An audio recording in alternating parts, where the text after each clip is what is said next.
What's going on, Tamers? It's me, rookie level Beardmon, 2 weeks into his training arc. It's actually coming in pretty well. I don't look homeless yet, so that's a bonus. Anyway, today we're going to be taking a look at the week 3 meta for the EX3 Dragonic Roar series for the Digimon TCG out here in Japan and the Asia region. And I think that unlike last week, where we had a very clear defined winners for the meta, this week things have really opened up. So without further ado, let's hop into it. So actually taking a look at the results chart for the week, you can see a couple things that are pretty apparent. The first is that Bloomlord has squeaked out an edge over Crossheart for the first time ever in the meta. Crossheart being dethroned as the strongest deck for the week, and it's only going to be tying with Blue Flare as a result. Additionally, while we're on the topic of Blue Flare with the addition of Sorai and the cutting of Tommy, which has made the deck stronger after Tommy's restriction. So probably a good move on Bandai's part to show people the actual stronger version of the deck. And then within the top performers, this list has really opened up to a lot of things that I would have expected to see here, but also a couple of things that I wouldn't have expected to see here. And this is actually our second biggest takeaway for the week, and that's going to be the fact that Aegisdramon has just kind of come up out of nowhere. I think in the previous week, he only had a single win. Again, if you want to know more about the actual previous week's results, take a look at the week 2 video. I'll link that up somewhere up there.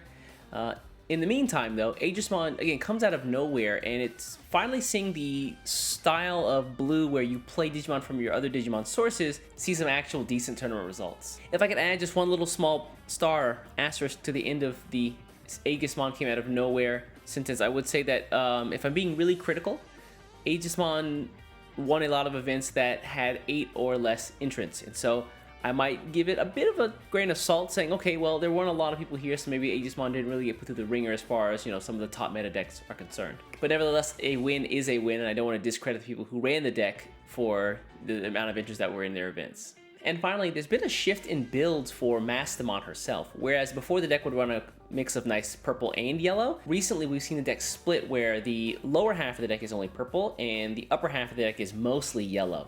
And they're just cutting Mastemon again completely. The starter deck Tatumon being the keystone card that allows you to shift from purple to yellow going up into those Digivolutions, or they're using a Flame Hell size option to get the Yugioh out as quickly as possible. So taking a look at some of the deck highlights for the week, this first one is going to be Blue Flare, again without the addition of Tommy as he's been restricted at this point. And oddly enough, or ironically enough rather, the guy who entered with this deck and won, his tag is Tommy. So I'm not sure if that's a joke or not, but here we are. And again, you see that Tommy's been cut, and they have 4 copies of the Sora Joe Tamers here, which give tons of memory every single turn. The more of these guys you have out, considering most of your deck is already set up to Source Strip. And then speaking of Source Strip, we see the 3 copies of Sorai. I've seen anywhere between 3 or 4 copies of this card in the deck, and they've seen a ton of success with it. Again, this is a really super standard build, and I think it's a really good starting place if you want to run Blue Flare. The next deck list I want to take a look at is going to be the Aegisdramon deck that has been really doing well. And apologies for the glare. Japanese card shops are notorious for taking awful pictures of their winning decks, and this is no exception. But you can see the Aegisdramons here. I love this inclusion of the Slayerdramon, just being able to really control out the board. Outside of that, he mostly has Metal Seadramons, the new Plesiomons, as well as the new Metal Seadramon, which is the new Mega Seadramon as well. And outside of that, the deck just, again, bases itself off of getting a bunch of on-play effects from Blue Digimon, being able to use the upper-level Digimon's effects to play them from sources, and then get those on-play effects that are pretty strong. Another interesting inclusion here is the V-Dramon, being able to attack and then unsuspend. Not really sure what that's doing in here, but I suppose it's useful.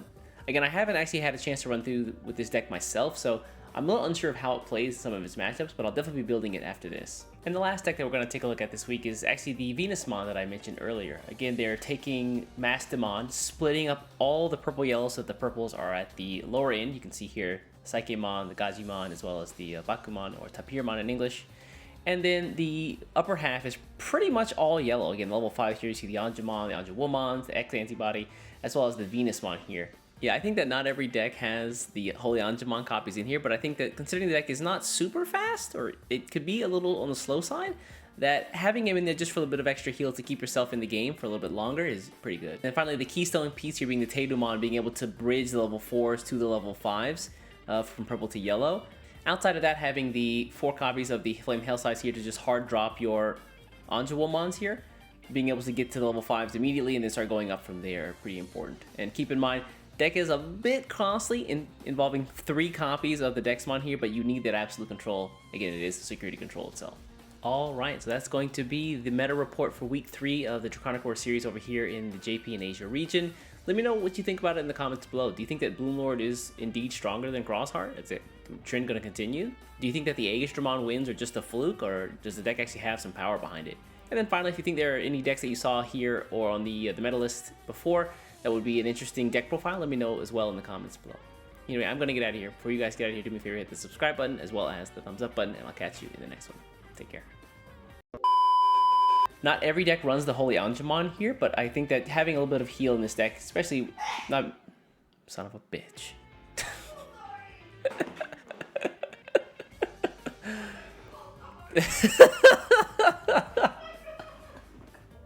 Son of a bitch. Oh, it's fine, it's fine.